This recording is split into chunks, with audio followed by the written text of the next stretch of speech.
1910년 11월 러시아의 작은 기차역이었습니다. 아스타포보역.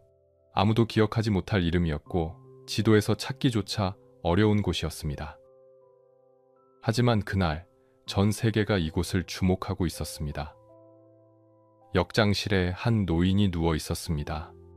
82살의 노인이었습니다. 하얀 수염이 길었고 몸은 뼈만 남았습니다. 폐렴이었습니다. 고열에 시달리며 기침을 했고 죽어가고 있었습니다. 노인의 이름은 레프 니콜라예비치 톨스토이였습니다. 세계에서 가장 유명한 작가, 러시아의 양심이자 수백만 명이 존경하는 사람이었습니다. 전쟁과 평화를 썼고 안나 카레니나를 쓴 사람, 인류의 영혼을 글로 표현한 사람이었습니다. 하지만 그는 작은 기차역 역장실에서 죽어가고 있었습니다. 왜 여기에 있었을까요? 왜 집이 아니라 낯선 기차역에서 죽어가고 있었을까요? 밖에는 기자들이 몰려들었습니다. 전 세계에서 온 기자들이었습니다. 뉴욕 타임즈, 런던 타임즈, 파리의 르 피가로, 이 작은 역을 포위했고 망원경으로 창문을 들여다보며 매 시간 전보를 보냈습니다. 톨스토이 여전히 살아있음. 톨스토이 의식 잃음. 톨스토이 마지막 순간 가까워짐. 역 밖에는 아내가 있었습니다. 소피아 안드레예브나. 48년을 함께 산 아내였습니다. 13명의 자녀를 낳았고 톨스토이의 모든 작품을 손으로 베껴 쓴 사람이었습니다. 하지만 들어갈 수 없었습니다. 톨스토이가 거부했습니다. 아내를 들여보내지 마라. 마지막까지 만나지 않았습니다. 말 한마디 나누지 않은 채 그렇게 끝날 것이었습니다. 왜일까요? 세계에서 가장 위대한 작가가 사랑에 대해 그토록 많이 쓴 사람이 왜 아내를 거부하며 죽어가고 있었을까요? 역장실은 작았습니다. 침대 하나, 의자 하나, 작은 창문이 전부였습니다. 하지만 화려한 저택이 있었습니다. 야스나야 폴야나라는 아름다운 영지, 2000헥타르의 땅과 수십 명의 하인이 있는 곳이었습니다. 그런데 그는 그곳을 떠났습니다. 새벽에 몰래 집을 나와 기차를 탔고 어디론가 가려 했습니다. 어디로? 왜? 아무도 몰랐습니다. 아마 본인도 몰랐을 것입니다. 기차 안에서 쓰러졌습니다. 열이 치솟고 의식을 잃어 급히 내렸습니다. 가장 가까운 역이 아스타포보였습니다. 그리고 여기서 죽게 될 것입니다. 의사가 있었습니다. 친구들과 딸이 있었고 모두가 지켜보고 있었습니다. 하지만 아무도 할 수 있는 것이 없었습니다. 톨스토이는 중얼거렸습니다. 도망치고 싶다. 어딘가로 도망치고 싶다. 무엇으로부터 도망치고 싶었을까요? 명성으로부터, 가족으로부터, 자기 자신으로부터. 그는 평생 진리를 찾았습니다. 신을 찾았고 의미를 찾았습니다. 어떻게 살아야 하는지 찾았습니다. 수십 권의 책을 쓰며 수백만 명에게 가르쳤습니다. 이렇게 살아야 한다고 말했습니다. 하지만 정작 자신은 어떻게 살았을까요? 완벽한 소설을 썼습니다. 전쟁과 평화는 인류 최고의 소설 중 하나였습니다. 안나 카레니나는 사랑의 본질을 담았고 그의 글은 영원히 살아있을 것입니다. 하지만 완벽한 삶을 살았을까요? 진리를 찾았다고 말했습니다. 신을 찾았고 깨달음을 얻었다고 했습니다. 재산을 버려라, 권력을 버려라, 단순하게 살아라고 가르쳤습니다. 하지만 재산을 버렸을까요? 권력을 버렸을까요? 단순하게 살았을까요? 귀족으로 태어났습니다. 특권을 누리며 사치를 즐겼고 청년 시절에는 도박과 여자에 빠졌습니다. 그리고 말년에 성인이 되려 했습니다. 농민처럼 살려 했고 밭을 갈았으며 직접 신발을 만들었습니다. 하지만 여전히 저택에 살았습니다. 하인들이 밥을 지었고 아내가 원고를 정리했습니다. 귀족의 안락함 속에서 가난하게 살아야 한다고 설교했습니다. 모순이었을까요? 위선이었을까요? 아니면 인간이기에 어쩔 수 없었던 것일까요? 창밖으로 눈이 내렸습니다. 러시아의 11월은 추웠습니다. 눈은 하얗게 쌓였고 세상은 조용했습니다. 역장실 안에서 톨스토이는 숨을 헐떡였습니다. 얕아지고 불규칙해졌습니다. 끝이 가까웠습니다. 딸 알렉산드라가 손을 잡았습니다. 아버지, 괜찮으세요? 톨스토이는 눈을 떴습니다. 흐릿했지만 아직 살아 있었습니다. 사람들에게 말해줘. 내가... 목소리는 들리지 않았습니다. 무엇을 말하려 했을까요? 사과? 설명? 변명? 아무도 모릅니다. 11월 20일 새벽 6시 5분 톨스토이의 숨이 부졌습니다. 세계에서 가장 위대한 작가가 작은 기차역에서 외롭게 죽었습니다. 아내도 곁에 없이 홀로 죽었습니다. 전 세계가 애도했습니다. 신문들이 호해를 냈고 사람들이 울었습니다. 시대가 끝났다고 말했습니다. 하지만 질문은 남았습니다. 그는 성공한 것일까요? 실패한 것일까요? 완벽한 소설을 썼지만 완벽한 삶을 살지 못했습니다. 진리를 찾았지만 가족을 잃었습니다. 세계를 감동시켰지만 자신은 평화를 찾지 못했습니다. 이것이 톨스토이의 역설입니다. 그리고 어쩌면 우리 모두의 이야기일지도 모릅니다. 완벽해지려 애쓰지만 완벽할 수 없는 인간. 진리를 찾으려 하지만 진리대로 살 수 없는 약함. 이상과 현실 사이에서 괴로워하는 존재. 톨스토이는 그 괴로움을 평생 안고 살았습니다. 그리고 끝까지 도망치려 했습니다. 하지만 도망칠 수 없었습니다. 자기 자신으로부터는 도망칠 수 없었습니다. 아스타포보역의 차가운 아침이었습니다. 시신은 야스나야 폴야나로 옮겨질 것입니다. 그가 태어난 곳, 그가 사랑한 곳이자 그토록 떠나고 싶어 했던 곳이었습니다. 그리고 그곳에 묻힐 것입니다. 십자가도 없이, 비석도 없이 그저 나무 아래 조용히 묻힐 것입니다. 그가 원했던 대로였습니다. 화려하지 않게, 단순하게 한 사람의 인간으로. 이제 우리는 처음부터 시작할 것입니다. 82년의 세월을 거슬러 올라갈 것입니다. 어떻게 이 사람이 세계를 감동시키고도 스스로는 평화를 찾지 못했는지 볼 것입니다. 귀족의 아들로 태어나 방탕한 청년이 되고 위대한 작가가 되고 영혼의 구도자가 되고 마침내 도망자가 된 남자. 레프 톨스토이의 이야기입니다. 1828년 9월 9일 러시아 툴라 지방의 야스나야 폴야나에서 한 아이가 태어났습니다. 큰 저택이었고 넓은 영지였습니다. 숲과 들판이 끝없이 펼쳐져 있었고 농노들이 땅을 갈았으며 이곳은 톨스토이 가문의 땅이었습니다. 아이의 이름은 레프 니콜라예비치 톨스토이였습니다. 귀족의 아들이었습니다. 백작 가문이었고 선조들은 대대로 차르를 섬겼으며 부와 권력을 누렸습니다. 레프는 네 번째 아들이었습니다. 형들이 있었고 누나가 있었으며 나중에 여동생도 태어날 것입니다. 하지만 행복한 어린 시절은 아니었습니다. 레프가 2살 때 어머니가 죽었습니다. 마리아 니콜라예브나 5명의 아이를 낳고 지쳐 있었고 6번째 아이를 낳다가 세상을 떠났습니다. 레프는 어머니를 기억하지 못했습니다.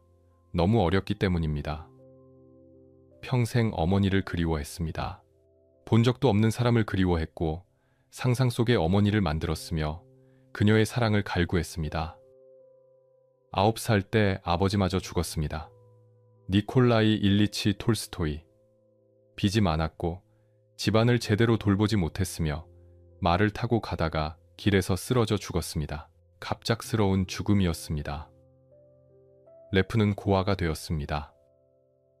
친척들이 아이들을 맡았습니다. 이모 할머니 타티아나가 야스나야 폴야나로 왔고 아이들을 돌봤으며 최선을 다했습니다. 하지만 부모를 대신할 수는 없었습니다. 레프는 외로웠습니다.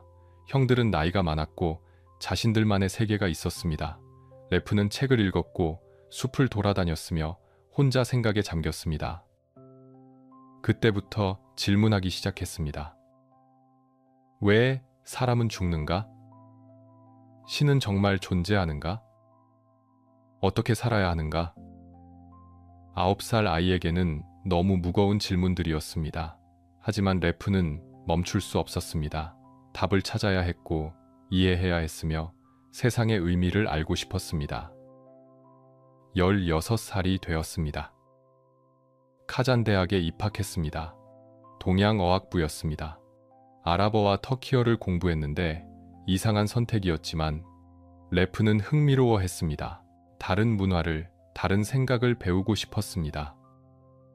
하지만 대학은 지루했습니다. 교수들은 따분했고 수업은 형식적이었으며 배우고 싶은 것을 가르쳐주지 않았습니다. 레프는 혼자 책을 읽었습니다. 루소를 읽었고 볼테르를 읽었으며 철학에 빠졌습니다. 그리고 방탕한 생활을 시작했습니다. 귀족 청년들이 그랬듯이 레프도 그렇게 살았습니다. 도박장에 갔고 술을 마셨으며 여자들과 어울렸습니다. 돈을 썼고 빚을 졌으며 쾌락을 쫓았습니다. 일기를 쓰기 시작했습니다. 18살 때였습니다. 이 일기는 평생 계속될 것이고 수만 페이지가 될 것이며 톨스토이의 영혼을 들여다보는 창이 될 것입니다. 첫 일기에 이렇게 썼습니다. 나는 게으르고 의지가 약하며 변덕스럽다. 도박에 빠져 돈을 낭비하고 육체의 쾌락만 쫓고 있다. 하지만 나는 변해야 한다. 더 나은 사람이 되어야 한다. 매일 다짐했습니다. 내일부터는 달라질 것이다. 규칙적으로 살고 공부를 열심히 하고 나쁜 습관을 끊을 것이다. 하지만 다음 날이 오면 다시 똑같았습니다. 도박장에 갔고 술을 마셨으며 자신을 혐오했습니다.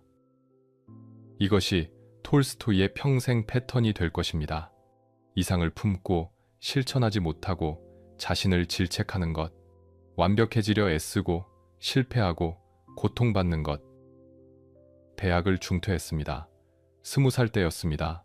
배울 것이 없다고 생각했고 시간 낭비라고 여겼으며 야스나야 폴야나로 돌아갔습니다.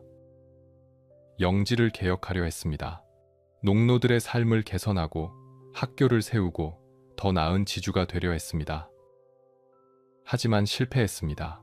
농노들은 의심했고 다른 지주들은 비웃었으며 레프는 좌절했습니다. 며칠 열심히 하다가 포기했고 다시 모스크바로 갔으며 방탕한 생활로 돌아갔습니다. 23살이 되었습니다. 형 니콜라이가 군대에 있었습니다. 코카서스 지방에서 복무하고 있었고 레프에게 편지를 보냈습니다. 이리로 와라. 모스크바에서 시간을 낭비하지 말고 여기 와서 새로운 삶을 시작해라. 레프는 결정했습니다. 도망치고 싶었습니다. 빚에서, 무료함에서, 자기 자신에서 도망치고 싶었습니다.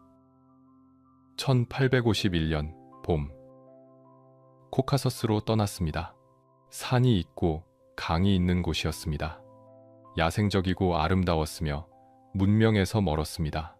체첸족과 전쟁 중이었고 매일 총성이 들렸으며 죽음이 가까이 있었습니다.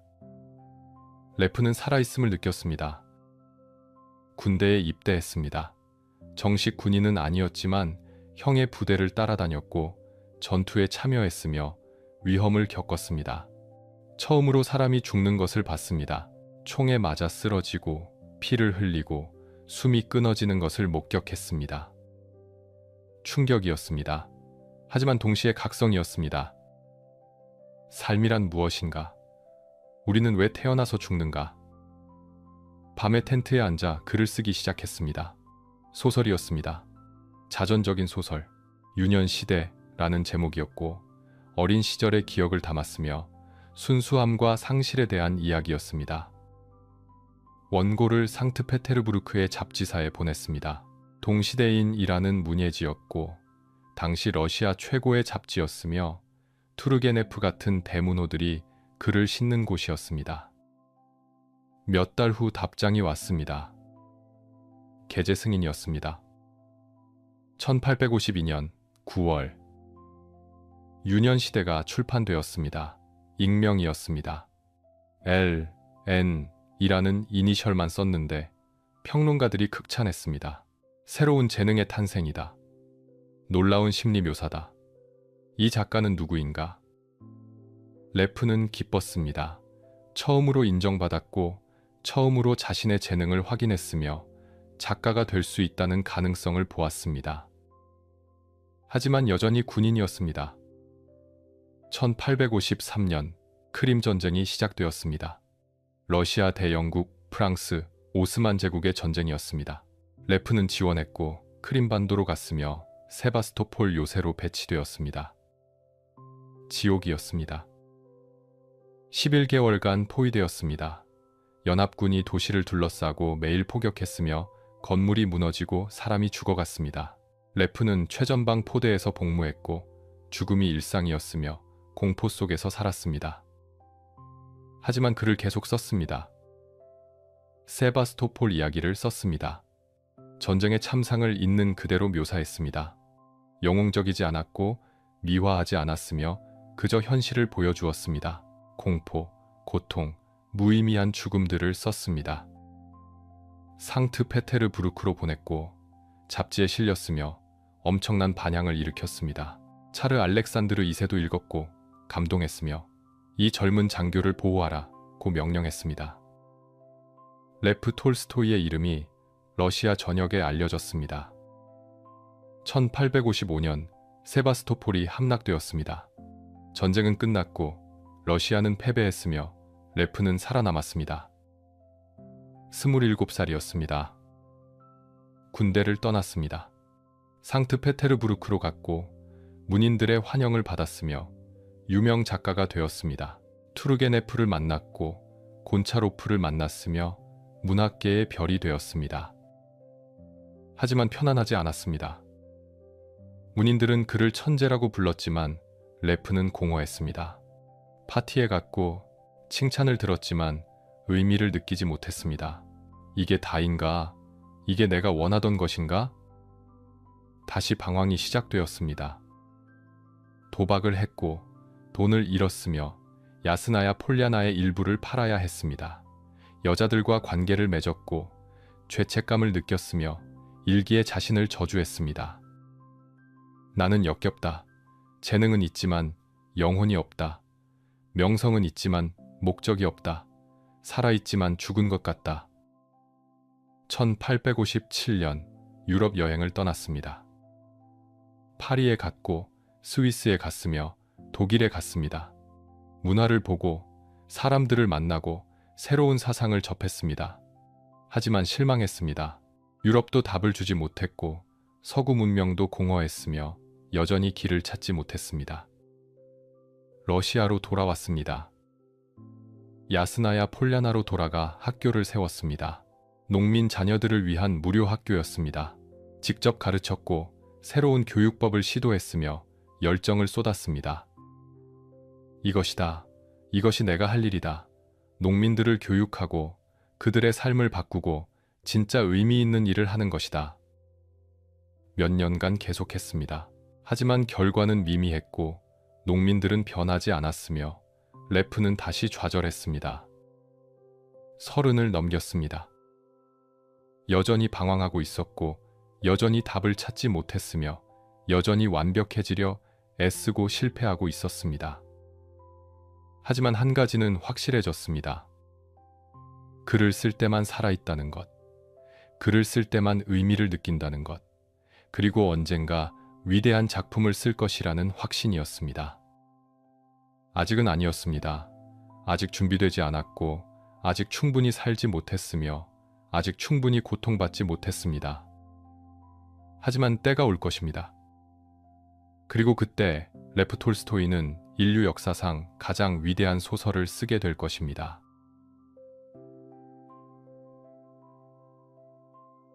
1851년부터 55년까지 톨스토이의 인생에서 가장 중요한 시기였습니다. 전쟁을 경험했고 죽음을 목격했으며 작가로 태어났습니다. 코카서스는 아름다웠습니다.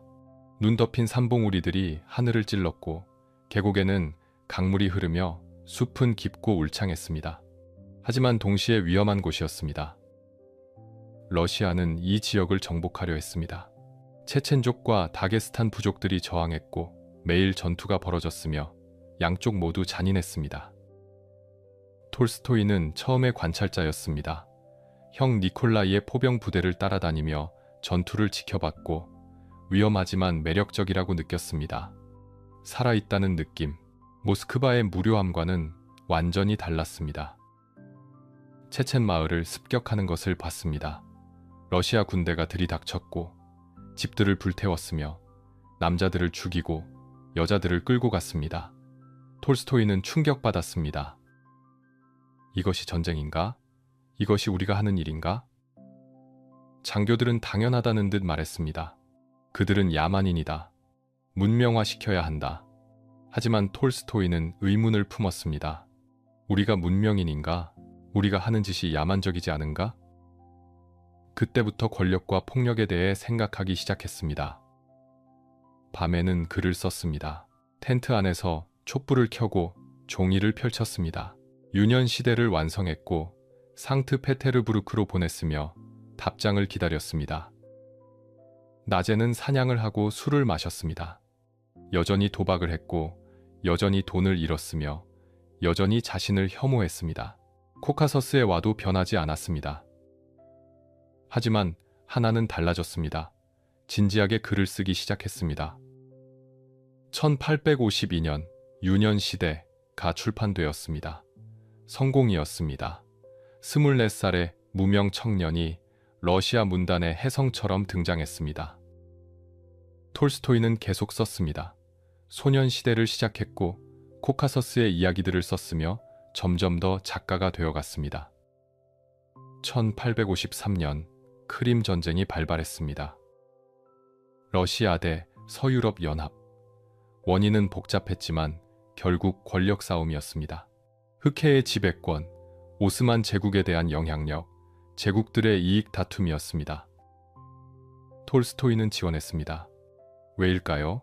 애국심, 명예, 아니면 또다시 도망치고 싶었던 것일까요? 아마 모두였을 것입니다. 크림반도로 갔습니다. 세바스토폴로 배치되었는데 흑해의 요새 도시였고 러시아 해군의 중요 기지였으며 이제 포위당하고 있었습니다. 1854년 9월 포위가 시작되었습니다. 영국군, 프랑스군, 오스만군이 도시를 둘러쌌습니다. 육로도 막혔고 바다도 봉쇄되었으며 11개월간 포위될 것입니다. 톨스토이는 제4포대에 배치되었습니다. 최전선이었습니다.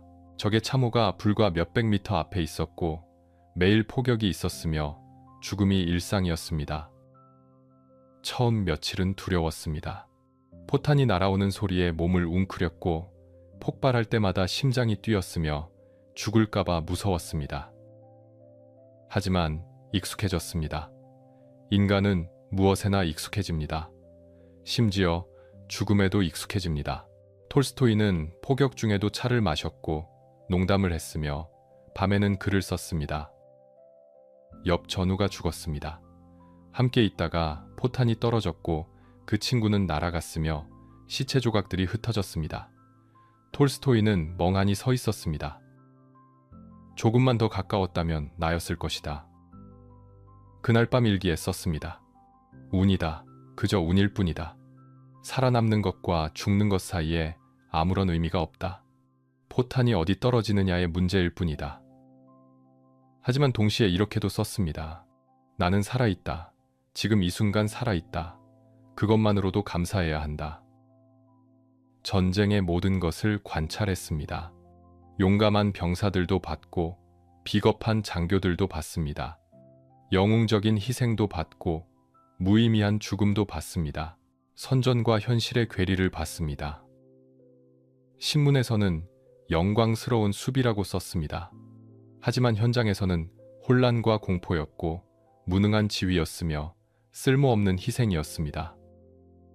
톨스토이는 분노했습니다. 왜 진실을 말하지 않는가? 왜 거짓으로 꾸미는가? 그래서 쓰기로 했습니다. 진실을 쓰기로 했습니다. 세바스토폴 이야기를 썼습니다. 3편의 연작이었습니다. 첫 번째는 12월의 세바스토폴이었습니다. 포위 초기의 낙관과 용기를 그렸지만 동시에 공포도 숨기지 않았습니다. 당신도 두려울 것이다 라고 독자에게 말했습니다. 두 번째는 5월의 세바스토폴이었습니다. 현실이 드러나기 시작했습니다. 부상자들이 넘쳐났고 병원은 지옥이었으며 영웅주의는 사라졌습니다. 세 번째는 8월의 세바스토폴이었습니다. 마지막 날들이었습니다. 패배가 가까워졌고 모든 것이 무너졌으며 진짜 주인공은 진실이라고 썼습니다. 미화하지 않았습니다. 영웅을 만들지 않았고 적을 악마화하지 않았으며 그저 본대로 썼습니다. 병사들의 두려움, 장교들의 허영심, 전쟁의 무의미함을 썼습니다. 상트페테르부르크로 보냈습니다. 편집자들은 놀랐습니다. 이것은 전쟁 소설이 아니다. 반전 소설이다. 하지만 너무 강렬해서 거부할 수 없었습니다. 출판했고 엄청난 반향을 일으켰으며 러시아 전역이 충격받았습니다. 귀족들은 분노했습니다. 군대를 모욕했다. 장군들은 불쾌해했고 검열관들은 문제 삼았으며 톨스토이를 처벌하려 했습니다. 하지만 차르 알렉산드르 2세가 읽었습니다. 감동받았고 진실하다고 말했으며 이 젊은 장교를 보호하라고 명령했습니다. 톨스토이는 살아남았습니다. 1855년 8월 세바스토폴이 함락되었습니다. 11개월의 포위 끝에 러시아군은 철수했습니다. 패배였습니다. 수만 명이 죽었고 도시는 폐허가 되었으며 러시아는 굴욕당했습니다. 톨스토이도 철수했습니다. 살아남았습니다. 27살이었습니다. 전쟁은 그를 바꿨습니다. 더 이상 방탕한 귀족 청년이 아니었습니다. 진지한 작가가 되었고 사명을 가진 사람이 되었으며 진실을 말해야 한다는 책임감을 느꼈습니다. 죽음을 봤습니다. 수없이 많은 죽음을 봤고 자신도 거의 죽을 뻔했으며 삶의 의미를 다시 생각하게 되었습니다. 우리는 왜 사는가? 언젠가 죽을 텐데 무엇을 위해 사는가? 아직 답은 없었습니다. 하지만 질문은 더 절실해졌습니다. 상트페테르부르크로 갔습니다. 문인들이 환영했고 영웅 대접을 받았으며 유명해졌습니다. 투르게네프를 만났습니다. 당대 최고의 작가였고 톨스토이를 칭찬했으며 친구가 되었습니다. 네크라소프를 만났고 곤차로프를 만났으며 러시아 문단의 중심에 섰습니다. 하지만 톨스토이는 불편했습니다. 그들은 문학을 예술로만 봤습니다. 아름다움, 기교, 문체를 중요시했습니다. 하지만 톨스토이는 달랐습니다. 문학은 진실이어야 한다. 삶을 바꿔야 한다. 의미가 있어야 한다. 논쟁이 잦았습니다. 투르게네프와 싸웠고 다른 작가들과도 의견이 충돌했으며 점점 고립되었습니다. 그리고 다시 방황이 시작되었습니다. 명성은 있었지만 공허했습니다. 돈은 있었지만 허무했고 여자들이 있었지만 외로웠으며 무언가 빠져 있었습니다. 이게 다인가? 유명 작가가 되는 것이 내 목표였나? 도박으로 돌아갔습니다. 큰 돈을 잃었고 야스나야 폴야나의 본관을 팔아야 했으며 자신에게 화가 났습니다. 여자 관계도 복잡했습니다. 발레리아를 사랑했다가 떠나보냈고 알렉산드라에게 청혼했다가 거절당했으며 상처받았습니다. 1857년 유럽으로 떠났습니다. 도망이었습니다. 파리, 스위스, 독일을 돌아다녔습니다. 문화를 보고 철학자들을 만나고 답을 찾으려 했습니다. 하지만 서유럽은 실망스러웠습니다. 물질주의적이고 타락했으며 영혼이 없다고 느꼈습니다. 러시아가 낫다. 적어도 우리는 아직 영혼이 있다. 1857년 말 러시아로 돌아왔습니다. 야스나야 폴야나로 돌아가 농민 학교를 열었습니다. 직접 가르쳤고 새로운 교육법을 실험했으며 열정을 쏟았습니다. 이것이다. 농민들을 교육하는 것, 러시아를 바꾸는 것, 진짜 의미 있는 일이다. 몇 년간 계속했습니다. 하지만 결과는 제한적이었고 농민들은 의심했으며 다른 지주들은 방해했습니다. 30이 넘었습니다. 전쟁을 경험했고 명성을 얻었으며 유럽을 봤습니다. 하지만 여전히 방황하고 있었고 여전히 답을 찾지 못했으며 여전히 무언가를 갈구했습니다. 무엇을? 사랑, 가족, 안정. 아니면 그 모든 것? 곧 알게 될 것입니다. 왜냐하면 인생을 바꿀 만남이 다가오고 있었기 때문입니다.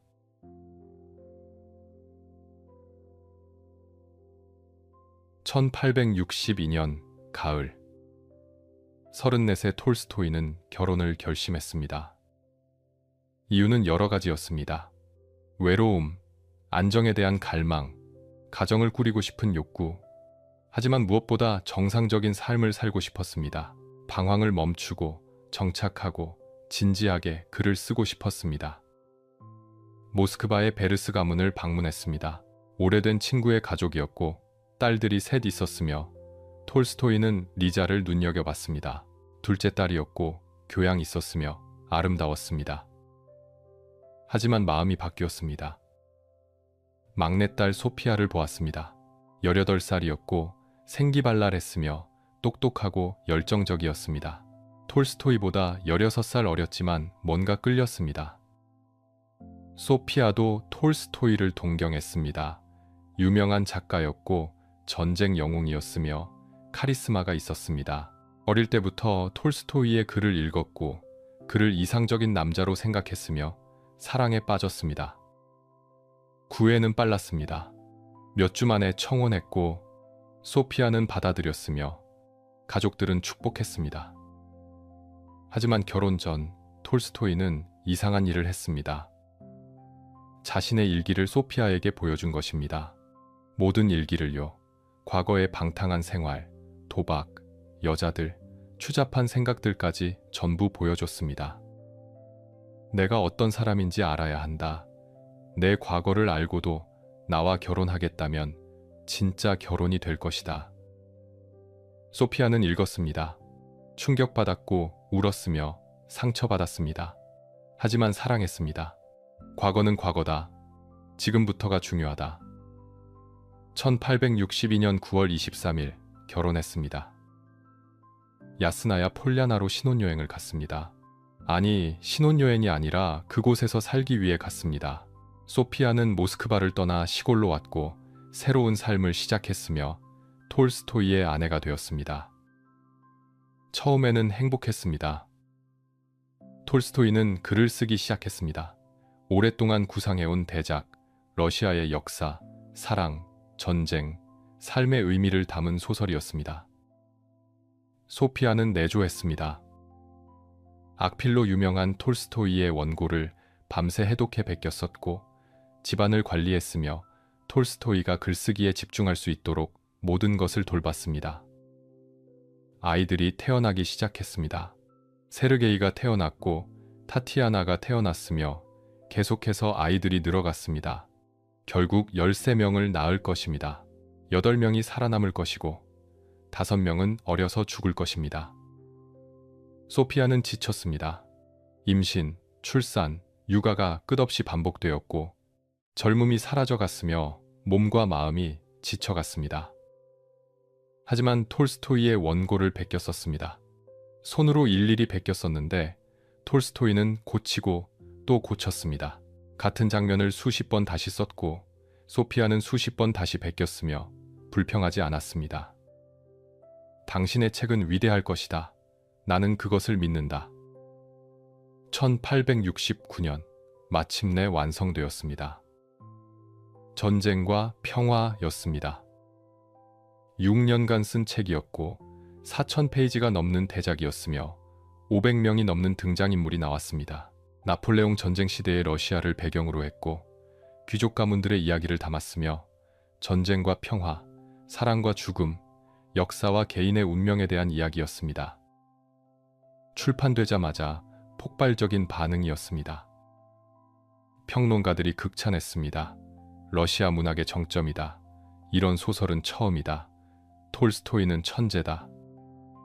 독자들도 열광했습니다. 귀족들은 자신들의 이야기를 읽으며 감동했고 지식인들은 철학적 깊이에 감탄했으며 모두가 톨스토이를 이야기했습니다. 유럽에도 번역되었습니다. 프랑스어로, 독일어로, 영어로 번역되었고 세계가 놀랐으며 톨스토이는 세계적 작가가 되었습니다.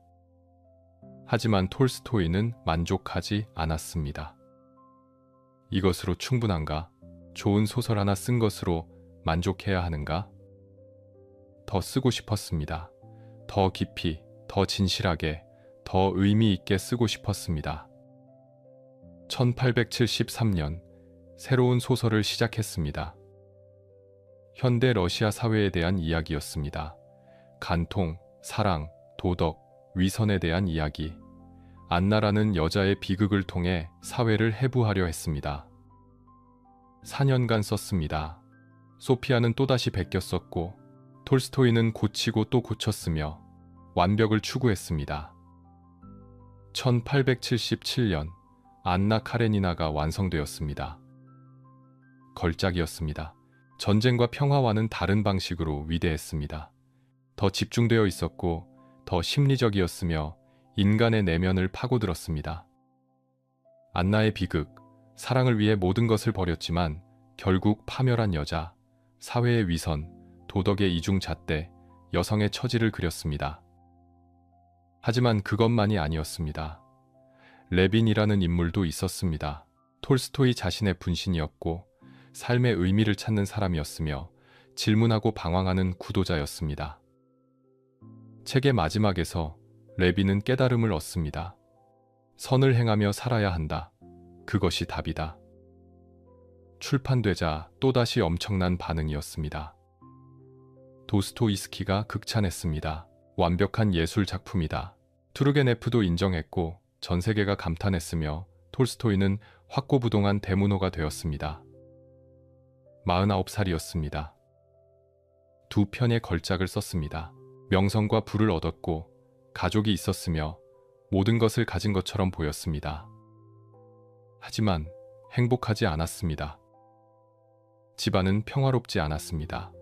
소피아는 지쳐 있었고 계속되는 임신과 육아로 신경이 날카로워졌으며 톨스토이와 자주 다퉜습니다. 돈 문제도 있었습니다. 생활비가 많이 들었고 아이들이 늘어났으며 소피아는 불안해했습니다. 우리 재산으로 이렇게 많은 식구를 평생 먹여 살릴 수 있을까? 톨스토이는 짜증이 났습니다. 돈, 항상 돈 이야기다. 작가로서 중요한 일을 하고 있는데 왜 돈 이야기만 하는가? 소피아는 화가 났습니다. 당신은 글만 쓰면 된다.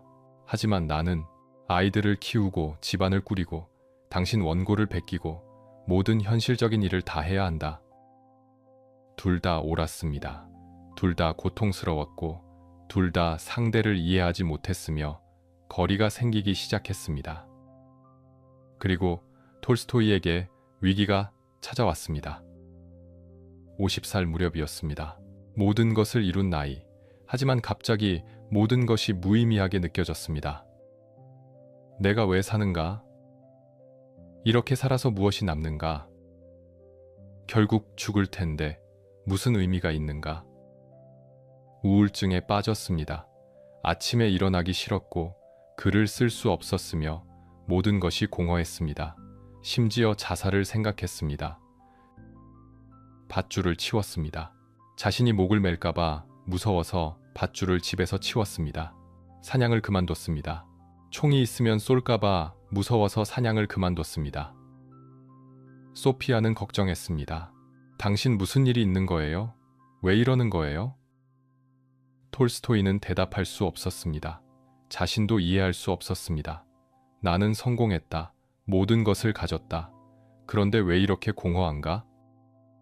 책을 찾았습니다. 철학책, 종교책, 현자들의 말을 찾았습니다. 쇼펜하우어를 읽었고 파스칼을 읽었으며 불교를 공부했습니다.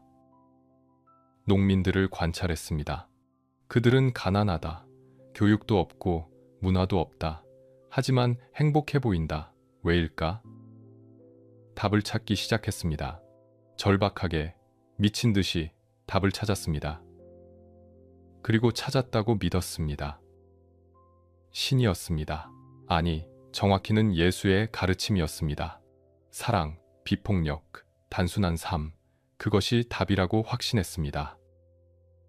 회심했습니다. 거듭났고 새로운 사람이 되었으며 이제부터는 다르게 살겠다고 다짐했습니다. 하지만 이것이 새로운 문제의 시작이 될 줄은 몰랐습니다. 톨스토이는 변했습니다. 소피아는 당황했습니다. 그리고 가족은 무너지기 시작했습니다. 1879년부터 82년까지 톨스토이의 인생에서 가장 극적인 변화가 일어난 시기였습니다. 50살이 넘었습니다. 성공한 작가였고 행복한 가장이어야 했으며 만족스러운 삶이어야 했습니다. 하지만 그렇지 않았습니다. 어느 날 밤 침대에 누워 있었습니다. 잠이 오지 않았고 천장을 바라보았으며 질문이 머릿속을 채웠습니다. 내가 왜 사는가? 간단한 질문이었습니다. 하지만 답할 수 없었습니다. 좋은 소설을 쓰기 위해? 그래서? 소설을 쓰면 무엇이 달라지는가? 결국 나는 죽을 것이다. 내 소설도 언젠가 잊힐 것이다. 그렇다면 무슨 의미인가?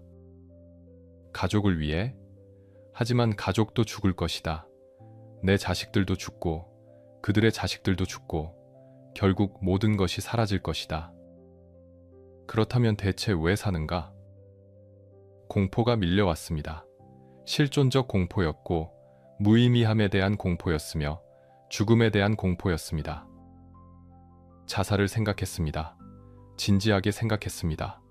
차라리 끝내는 것이 낫지 않을까? 어차피 죽을 거라면 빨리 끝내는 것이? 하지만 동시에 두려웠습니다.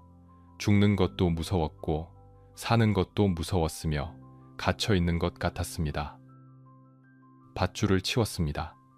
집안의 모든 밧줄을 치웠는데 목을 메고 싶은 충동이 두려워서였습니다. 사냥을 그만뒀습니다. 총이 있으면 쏠 것 같아서 사냥총을 치웠습니다. 소피아에게 말할 수 없었습니다. 어떻게 말합니까? 나는 죽고 싶다고? 아내와 8명의 자녀가 있는데? 혼자 고통받았습니다. 책을 찾았습니다. 답을 찾기 위해 모든 것을 읽었습니다. 철학자들을 읽었습니다. 소크라테스, 쇼펜하우어, 칸트를 읽었는데 위로가 되지 않았습니다. 오히려 더 혼란스러웠고 더 절망적이었으며 답이 없었습니다. 과학을 공부했습니다. 과학이 답을 줄까? 하지만 과학은 어떻게만 설명했습니다. 왜는 설명하지 못했고 의미는 주지 못했으며 영혼을 만족시키지 못했습니다. 주변 사람들을 관찰했습니다. 귀족 친구들은 어떻게 사는가? 술을 마시고 파티를 하고 재산을 불리고 쾌락을 쫓았습니다. 그들은 생각하지 않는다. 그래서 괴롭지 않다. 하지만 그것이 해답인가? 생각을 멈추는 것이? 지식인들은 어떤가?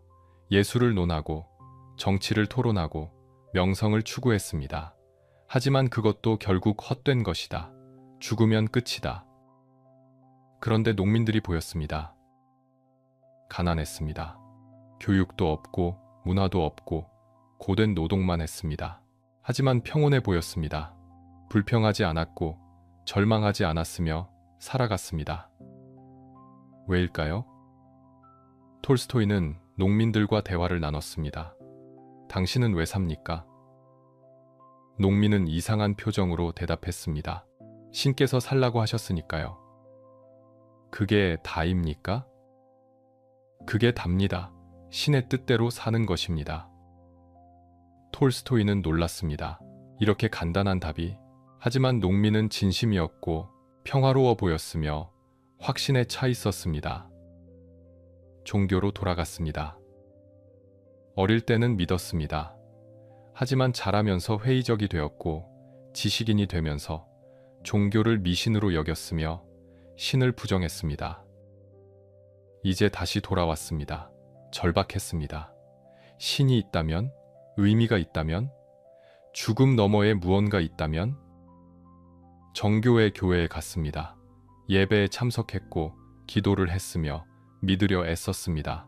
하지만 불편했습니다. 의례가 공허하게 느껴졌습니다. 화려한 옷을 입은 사제들, 이해할 수 없는 교리들, 형식적인 기도들. 이것이 진짜인가? 아니면 또 다른 헛된 것인가? 성경을 직접 읽기 시작했습니다. 러시아어 번역본이 아니라 그리스어 원문을 읽었습니다. 혼자서 공부했고 해석했으며 이해하려 애썼습니다. 그리고 예수를 발견했습니다. 교회의 예수가 아니라 복음서의 예수, 가난한 목수의 아들이었고 권력자들에게 도전했으며 사랑과 비폭력을 가르친 사람. 산상수훈을 읽었습니다. 원수를 사랑하라. 폭력에 맞서지 마라. 오른뺨을 치거든 왼뺨도 돌려대라. 재물을 쌓지 마라. 걱정하지 마라. 혁명적이었습니다. 톨스토이는 충격받았습니다. 이것이다. 이것이 답이다. 교회가 가르치지 않는 것들이었습니다. 교회는 의례와 교리를 가르쳤지만 예수의 진짜 가르침은 가르치지 않았습니다. 아니, 오히려 감추고 있었습니다. 왜냐하면 예수의 가르침은 위험했기 때문입니다. 권력에 도전했고 부에 도전했으며 폭력에 도전했습니다. 교회가 권력, 부, 국가와 손잡고 있는데 어떻게 이것을 가르칠 수 있습니까? 톨스토이는 확신했습니다. 교회는 예수를 배신했다. 나는 진짜 예수를 따르겠다. 1882년 참회록을 썼습니다. 자신의 영혼의 위기를 솔직하게 고백했습니다. 절망, 자살 충동, 방황, 그리고 마침내 찾은 답을 썼습니다. 나는 죽고 싶었다. 하지만 신을 발견했다. 정확히는 예수의 가르침을 발견했다. 그리고 이제 살고 싶다. 의미를 찾았기 때문이다. 출판하려 했지만 검열에 걸렸습니다. 교회를 비판했고 정교의 교리를 부정했으며 위험한 사상이라고 판단되었습니다. 금서가 되었고 비밀리에 필사본으로만 돌았으며 더욱 화제가 되었습니다. 톨스토이는 개의치 않았습니다. 이제 새로운 삶을 살 것입니다. 예수의 가르침대로 살겠다고 다짐했습니다. 단순하게 살고 가난한 자들과 함께하고 비폭력을 실천하고 사랑으로 살겠다고 했습니다. 하지만 어떻게? 54살이었습니다. 귀족이었고 부자였으며 대문호였습니다. 대저택에 살았고 하인들이 시중 들었으며 특권을 누렸습니다. 이것을 다 버려야 하는가? 머릿속으로는 알았습니다. 버려야 한다고. 예수가 말했듯이 재물을 버리고 나를 따르라. 하지만 현실은 달랐습니다. 가족이 있었고 책임이 있었으며 쉽지 않았습니다. 그래도 시도하기 시작했습니다. 농민 옷을 입기 시작했습니다. 검소한 셔츠, 바지, 장화, 귀족의 화려한 옷을 벗고 농민처럼 입었습니다. 직접 일하기 시작했습니다. 밭을 갈고 나무를 베고 신발을 만들었습니다. 육체 노동이 진짜 삶이다. 기생하지 않고 스스로 벌어먹는 삶이다. 채식을 시작했습니다. 동물을 죽이는 것은 폭력이다. 나는 비폭력을 실천하겠다. 술과 담배를 끊었습니다. 사치를 거부했고 단순하게 살려 했으며 금욕적이 되었습니다. 하지만 여전히 저택에 살았습니다. 여전히 하인들이 있었고 여전히 귀족이었으며 모순이었습니다. 톨스토이는 괴로워했습니다. 나는 위선자다. 단순하게 살라고 가르치지만 저택에 산다. 재물을 버리라고 하지만 재산이 있다. 소피아는 더 괴로워했습니다. 남편이 미쳤다고 생각했습니다. 데무노가 왜 농민 옷을 입습니까? 왜 밭을 갈고 신발을 만듭니까? 왜 갑자기 채식을 합니까? 당신은 작가입니다. 글을 써야 합니다. 이상한 종교 생활 말고 소설을 써야 합니다. 하지만 톨스토이는 소설에 흥미가 없었습니다. 소설은 오락이다. 나는 이제 진실을 써야 한다. 사람들이 어떻게 살아야 하는지 가르쳐야 한다. 종교 저술을 쓰기 시작했습니다. 나의 신앙은 무엇인가? 천국은 내 안에 있다. 복음서 연구, 교회를 비판하고 예수의 진짜 가르침을 설명하고 새로운 삶의 방식을 제시했습니다. 인기가 있었습니다. 특히 젊은이들 사이에서 폭발적이었습니다. 톨스토이주의가 생겨났고 추종자들이 모였으며 야스나야 폴랴나로 찾아왔습니다. 하지만 교회는 분노했습니다. 톨스토이는 이단이다. 교회를 부정하고 성찬을 거부하고 정교의 교리를 왜곡한다. 정부도 불안해했습니다. 톨스토이의 사상은 위험하다. 비폭력, 병역 거부, 국가 권위 부정, 이것은 무정부주의다. 하지만 톨스토이는 너무 유명했습니다. 세계적 작가였고 체포하면 국제적 무리가 일 것이며 조심스럽게 다뤄야 했습니다. 가족은 분열되었습니다. 일부 자녀들은 아버지를 따랐습니다. 특히 막내딸 알렉산드라는 열렬한 지지자가 되었고 아버지의 비서가 되었으며 평생 헌신할 것입니다. 하지만 다른 자녀들은 당황했습니다. 아버지가 왜 이러시지? 우리 가문의 명예는? 우리 미래는? 소피아는 절규했습니다. 당신은 변했습니다. 내가 사랑한 사람이 아닙니다. 데무노 톨스토이는 어디 갔습니까? 톨스토이는 대답했습니다. 나는 진실을 찾았소. 이제부터 진실대로 살겠소. 그럼 나는 자식들은? 당신도 따라야 하오. 단순하게 살고 사치를 버리고 예수의 가르침을 따라야 하오. 불가능했습니다. 소피아는 변할 수 없었고 톨스토이는 양보할 수 없었으며 균열이 깊어져 갔습니다. 밤마다 논쟁했습니다. 소리를 지르고 울고 원망했습니다. 48년 함께 산 부부가 이제는 적이 되어 갔습니다. 하지만 톨스토이는 멈출 수 없었습니다. 진리를 찾았다고 믿었고 새로운 삶을 살아야 한다고 확신했으며 타협할 수 없었습니다. 완벽한 소설을 쓴 남자가 이제 완벽한 삶을 살려 했습니다. 하지만 가능할까요? 인간이 완벽할 수 있을까요? 이상과 현실 사이에서 톨스토이는 괴로워하기 시작했습니다.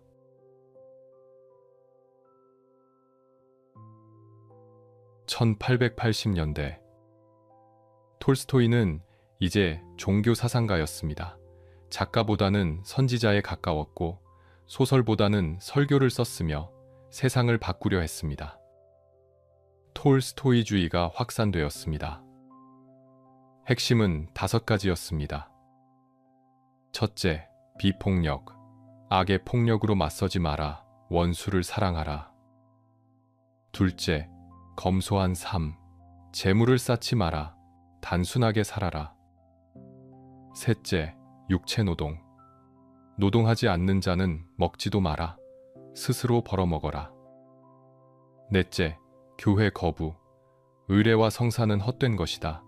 진짜 종교는 내면에 있다. 다섯째, 국가 거부.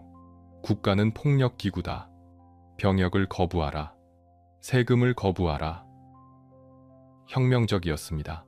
위험했고 급진적이었으며 기득권에 도전했습니다. 추종자들이 생겼습니다. 젊은이들이 야스나야 폴랴나로 찾아왔습니다. 대학생들, 예술가들, 이상주의자들이 모였고 톨스토이의 가르침을 듣고 싶어 했으며 함께 살고 싶어 했습니다. 톨스토이는 환영했습니다. 대화했고 가르쳤으며 영감을 주었습니다. 젊은이들이 희망이다. 그들이 새로운 세상을 만들 것이다. 코캡들이 생겼습니다. 톨스토이주의자들이 모여 공동체를 만들었고 단순하게 살았으며 실험했습니다. 성공한 곳도 있었고 실패한 곳도 있었지만 운동은 계속되었습니다. 해외에도 영향을 미쳤습니다. 간디가 톨스토이를 읽었습니다. 남아프리카에서 변호사로 일하던 젊은 간디는 천국은 내 안에 있다를 읽고 감동받았습니다. 비폭력 저항, 이것이다.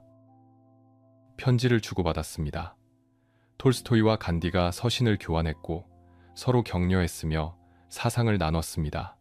톨스토이는 죽기 1년 전까지 간디에게 편지를 썼습니다. 간디는 나중에 말했습니다. 톨스토이는 나의 스승이다. 비폭력 사상은 그에게서 배웠다. 마틴 루터 킹도 톨스토이를 읽었고 비폭력 운동에 영감을 받았으며 미국 민권 운동에 적용했습니다. 톨스토이의 사상은 세계를 바꾸고 있었습니다. 하지만 집안은 전쟁터였습니다. 소피아는 견딜 수 없었습니다. 낯선 사람들이 집에 몰려왔고 남편은 그들과 어울렸으며 가족은 무시당했습니다. 저 사람들이 누굽니까? 왜 우리 집에서 삽니까? 왜 당신은 가족보다 그들을 더 중요하게 여깁니까? 톨스토이는 화를 냈습니다. 그들은 진리를 찾는 사람들이요.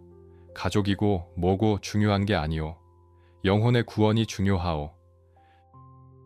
당신의 영혼만 중요합니까? 나는요? 자식들은요? 대화가 불가능했습니다. 재산 문제가 터졌습니다. 톨스토이는 결심했습니다. 재산을 포기하겠다. 모든 것을 버리고 농민처럼 살겠다. 소피아는 경악했습니다. 미쳤습니까? 우리 자식들은 어떻게 합니까? 생계는요? 신이 돌보실 것이요. 말도 안 됩니다. 현실을 보십시오. 8명의 자식이 있습니다. 그들을 먹여 살려야 합니다. 톨스토이는 고민했습니다. 원칙적으로는 소피아가 틀렸습니다. 재산을 버려야 맞습니다. 하지만 현실적으로는 자식들을 굶길 수는 없었습니다. 타협했습니다. 재산을 소피아와 자식들에게 넘겼습니다. 법적으로는 자신의 소유가 아니게 했고 명목상으로는 포기했으며 양심을 지키려 했습니다. 하지만 실제로는 여전히 그 재산으로 살았습니다. 여전히 저택에 살았고 여전히 하인들의 서비스를 받았으며 모순이었습니다. 저작권 문제도 불거졌습니다. 톨스토이는 선언했습니다. 나의 모든 저작권을 포기한다. 누구든 자유롭게 출판하고 번역하라. 나는 돈을 받지 않겠다. 고결했습니다. 원칙에 충실했고 재물을 거부했으며 톨스토이답게 행동했습니다. 하지만 소피아는 분노했습니다. 그럼 우리는 뭘 먹고 삽니까? 당신 책이 우리 수입원입니다. 당신이 포기하면 우리는 굶습니다. 톨스토이는 말했습니다. 내가 쓴 새 책들은 포기하겠소. 하지만 전쟁과 평화와 안나 카레니나는 당신 것이요. 그 수입으로 사시오. 기이한 타협이었습니다. 일부는 포기하고 일부는 유지했습니다. 완전하지도 않았고 만족스럽지도 않았으며 양쪽 모두 괴로웠습니다. 1889년 크로이체르 소나타를 썼습니다. 결혼과 성에 대한 급진적인 소설이었습니다. 성욕은 악이고 결혼은 타락이며 금욕만이 순수하다고 주장했습니다. 충격적이었습니다. 검열에 걸렸고 금서가 되었으며 비밀리에 돌았습니다. 사람들은 열광했고 비난했으며 논쟁이 일었습니다. 소피아는 모욕감을 느꼈습니다. 이것이 나에 대한 이야기입니까? 우리 결혼을 부정하는 겁니까? 톨스토이는 부인했지만 소피아는 믿지 않았습니다. 당신은 나를 악으로 보고 있습니다. 48년을 함께 살면서. 관계는 악화일로였습니다. 1890년 대사건이 터졌습니다. 러시아 정교회가 톨스토이를 파문했습니다. 공식 성명이 발표되었습니다. 레프 톨스토이는 교회를 부정하고 성찬을 거부하며 그리스도의 신성을 의심한다. 그는 더 이상 정교회의 일원이 아니다. 역사적 사건이었습니다. 세계적 작가를 교회가 파문한 것입니다. 톨스토이는 담담했습니다. 나는 그들이 대표하는 교회를 믿지 않는다. 파문은 오히려 명예다. 하지만 지지자들은 분노했습니다. 전 세계에서 항의 편지가 쏟아졌고 지식인들이 교회를 비난했으며 큰 논쟁이 벌어졌습니다.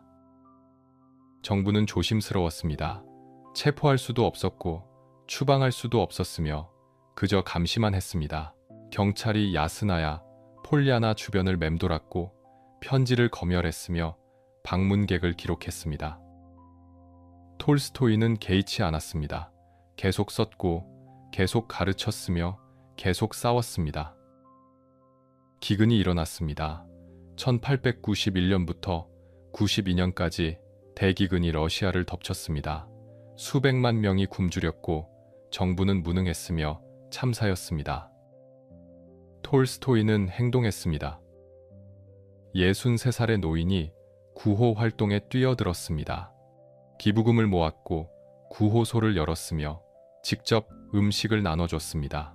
딸들도 함께했고 추종자들도 모였으며 수만 명을 먹였습니다.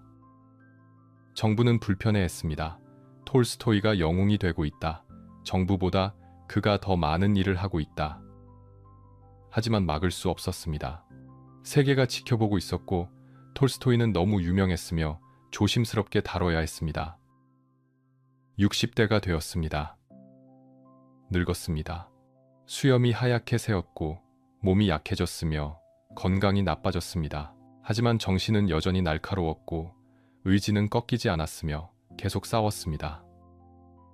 소설을 다시 쓰기 시작했습니다. 부활이었습니다. 젊은 귀족이 하녀를 유혹했고 버렸으며 그녀는 타락했습니다. 하지만 나중에 그가 회개했고 그녀를 찾았으며 구원하려 했습니다. 속죄의 이야기였습니다. 톨스토이 자신의 죄책감이 담겼고 젊은 시절의 방탕에 대한 회개였으며 구원의 가능성을 그렸습니다. 1899년 출판되었습니다. 또다시 성공이었고 또다시 논쟁이었으며 톨스토이의 이름은 여전히 빛났습니다. 하지만 행복하지 않았습니다. 집안은 지옥이었습니다. 소피아와의 관계는 돌이킬 수 없었고 자식들 중 일부는 등을 돌렸으며 외로웠습니다. 이상은 높았습니다. 완벽하게 살고 싶었고 예수처럼 살고 싶었으며 성인이 되고 싶었습니다. 하지만 현실은 달랐습니다. 여전히 저택에 살았고 여전히 특권을 누렸으며 위선자 같았습니다. 일기에 썼습니다. 나는 실패자다. 진리를 찾았다고 했지만 실천하지 못한다. 가르치기만 하고 가르친 대로 살지는 못한다. 밤마다 괴로워했습니다. 어떻게 해야 하는가? 어떻게 해야 일치할 수 있는가? 그리고 점점 한 가지 생각이 자라났습니다.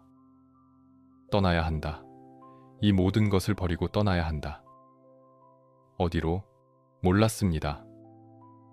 왜? 설명할 수 없었습니다. 하지만 느꼈습니다. 떠나지 않으면 질식할 것 같았습니다. 70살이 넘었습니다. 생의 마지막이 다가오고 있었습니다. 그리고 마지막 드라마가 시작되려 하고 있었습니다. 1900년대 톨스토이는 70을 넘겼습니다. 노인이었고 세계적 성인이었으며 러시아의 양심이었습니다. 하지만 집에서는 외로운 남자였습니다. 소피아와의 전쟁은 매일 계속되었습니다. 아침 식사 때 싸웠습니다. 당신은 왜 채식만 합니까? 가족과 같은 음식을 먹을 수 없습니까? 나는 동물을 죽이지 않겠소. 우리는요, 우리도 죄인입니까? 점심때도 싸웠습니다. 톨스토이는 밭에서 일하고 돌아왔습니다.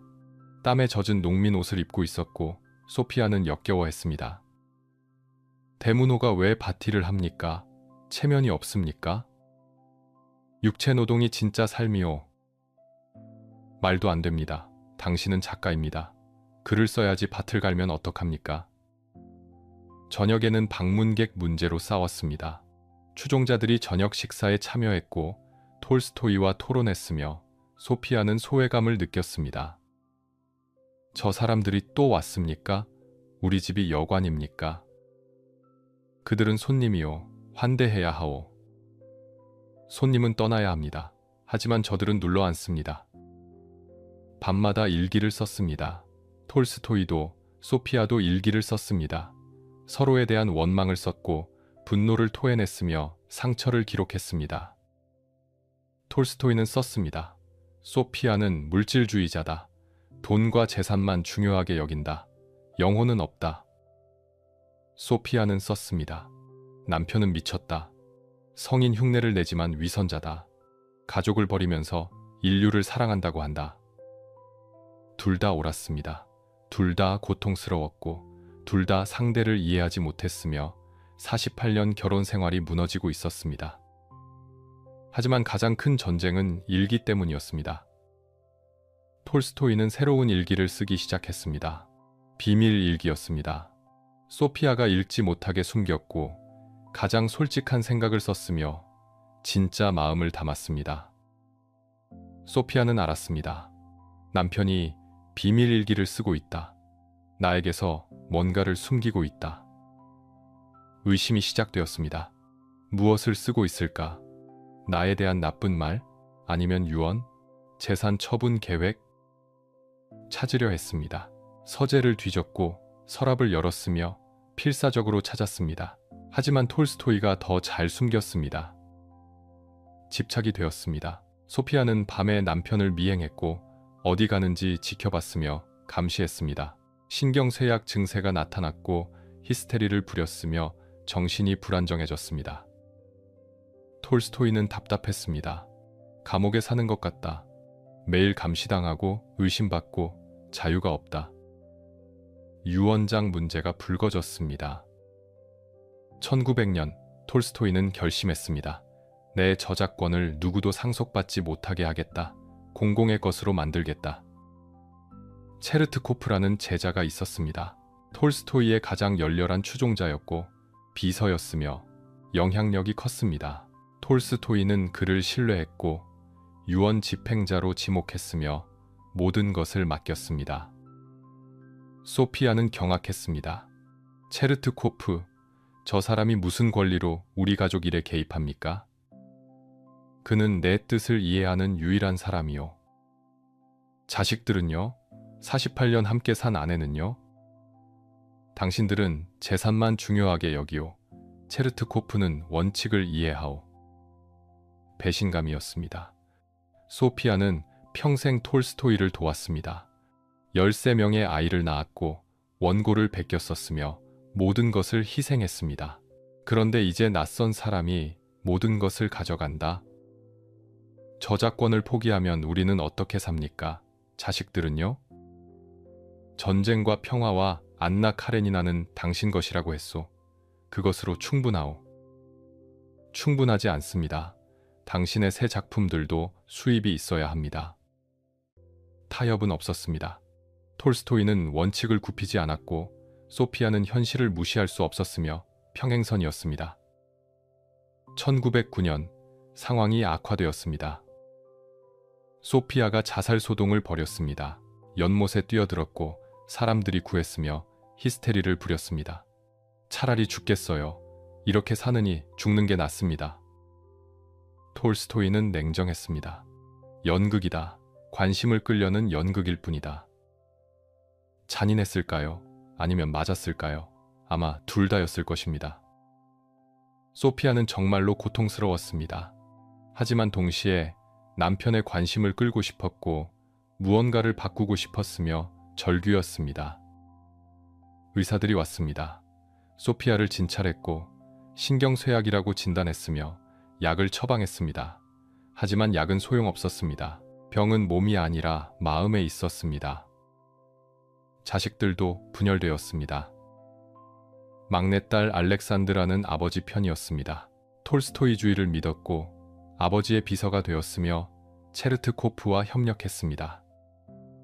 아들 세르게이와 딸 타티아나는 중립을 지키려 했습니다. 아버지도 이해하고 어머니도 이해한다. 하지만 어쩔 수 없다. 다른 자식들은 어머니 편이었습니다. 아버지가 가족을 버렸다. 이상한 사상에 빠져 현실을 외면한다. 가족이 두 진영으로 나뉘었습니다. 저녁 식사 자리가 전쟁터였고 대화는 논쟁이었으며 집안은 차가웠습니다. 톨스토이는 도망치고 싶었습니다. 일기에 반복해서 썼습니다. 떠나고 싶다. 이 모든 것에서 벗어나고 싶다. 홀로 조용한 곳에서 살고 싶다. 하지만 떠날 수 없었습니다. 나이가 많았고 건강이 나빴으며 무엇보다 죄책감이 있었습니다. 가족을 버리는 것이 옳은가? 1910년 여름, 위기가 최고조에 달했습니다. 체르트코프가 추방되었습니다. 정부가 그를 위험인물로 지목했고 야스나야 폴야나에서 쫓아냈으며 멀리 떨어진 곳으로 보냈습니다. 톨스토이는 분노했습니다. 내 친구를 추방하다니. 소피아는 기뻤습니다. 드디어 저 사람이 사라졌다. 하지만 톨스토이는 체르트코프를 만나러 갔습니다. 82살의 노인이 기차를 타고 가서 추방된 제자를 만났고 며칠을 함께 보냈으며 돌아왔습니다. 소피아는 질투했습니다. 나보다 그 사람이 더 중요합니까? 톨스토이는 대답하지 않았습니다. 8월이 되었습니다. 톨스토이는 82살 생일을 맞았습니다. 전 세계에서 축하 메시지가 왔고 방문객들이 몰려들었으며 축제 분위기였습니다. 하지만 톨스토이는 행복하지 않았습니다. 소피아와 싸웠고 자식들과 멀어졌으며 외로웠습니다. 그리고 결심했습니다. 더는 견딜 수 없다. 떠나야 한다. 언제? 어떻게? 어디로? 몰랐습니다. 하지만 느꼈습니다. 시간이 다가오고 있다는 것을요. 9월이 지나고 10월이 왔습니다. 밤이 점점 길어졌고 날씨가 추워졌으며 톨스토이는 결정의 순간을 기다렸습니다. 소피아는 불안했습니다. 남편이 이상하다. 뭔가 계획하고 있다. 알렉산드라는 알았습니다. 아버지가 떠나려 한다는 것을. 하지만 말하지 않았습니다. 체르트코프도 알았습니다. 편지를 주고받았고 준비했으며 기다렸습니다. 집안의 긴장이 극에 달했습니다. 폭풍 전야였습니다. 그리고 그 폭풍은 곧 터질 것입니다.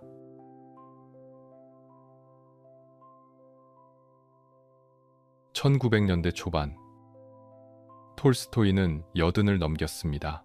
러시아에서 가장 유명한 사람이었고 세계에서 가장 존경받는 작가였으며 살아있는 전설이었습니다. 하지만 동시에 가장 위험한 사람이기도 했습니다. 정부는 두려워했습니다. 톨스토이의 사상은 국가를 부정했고 교회를 거부했으며 병역을 반대했습니다. 위험한 무정부주의자다. 하지만 너무 유명해서 건드릴 수 없다. 차르 니콜라이 2세는 고민했습니다. 톨스토이를 체포해야 하는가? 아니면 내버려둬야 하는가? 신하들이 조언했습니다. 폐하, 건드리지 마십시오.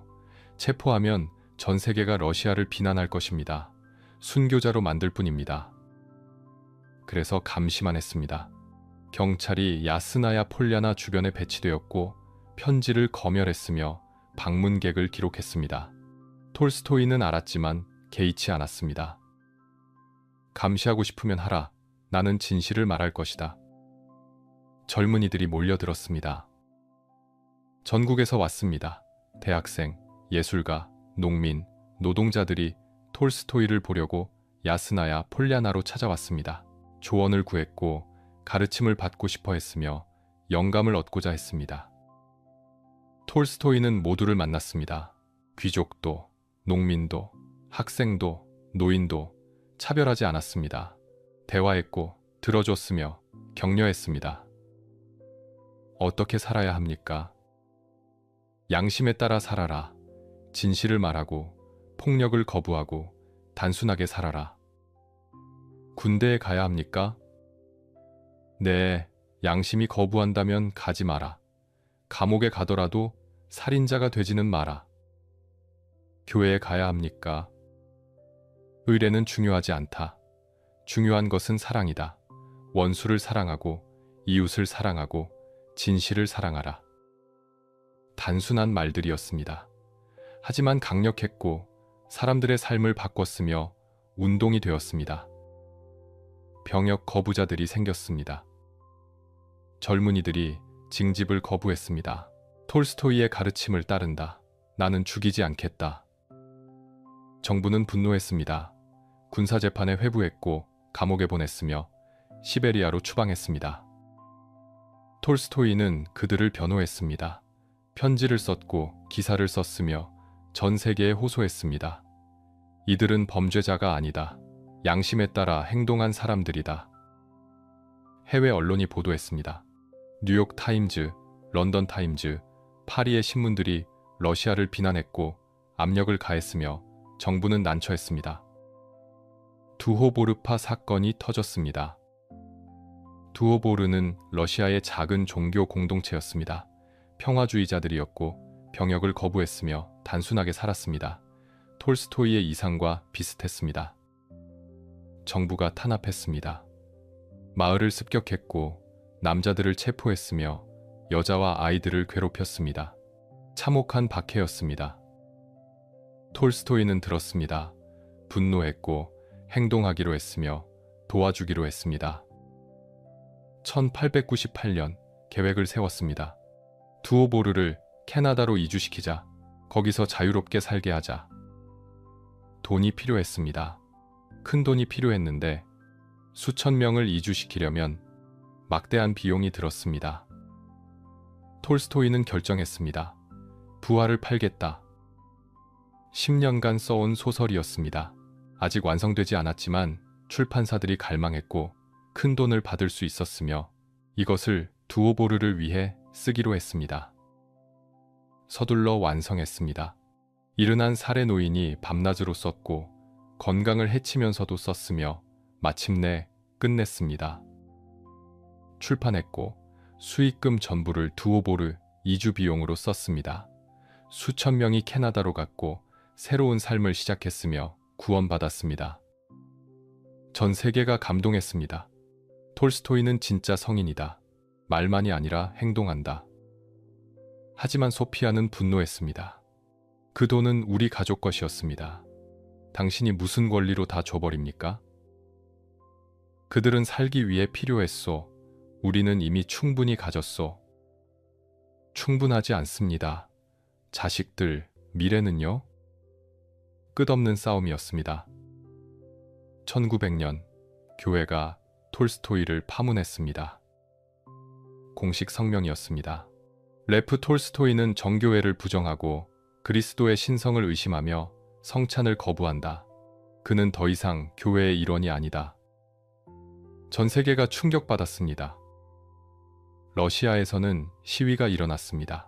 대학생들이 거리로 나왔고 톨스토이를 지지한다고 외쳤으며 경찰과 충돌했습니다.